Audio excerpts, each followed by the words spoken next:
Сәлеметсіз бе, құрметті көрермендер.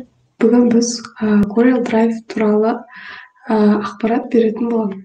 Corel Drive машиналық графиканың нағыз шедеврлерін жасау үшін қолданылатын компьютерлік дизайнерлік құрал. Түрлі түсті көркемдеулерді, күрделі сызбаларды, кітаптар мен журналдар мұқабаларының фигуралық кітаптарын, фотографиялық шын және фантастикалық шын емес бейнелерді дайын бейнелейді. Векторлық графикада қолданылады. Оның көмегімен сапаны жоғалтпай бейнелеуді бірнеше есе көбейтуге болады. Ал векторлық графика безендіру және сызба бейнелеулерін құру үшін пайдаланылады. Осы экранда көріп тұрғандай, осы арқылы жасасаңыздар болады.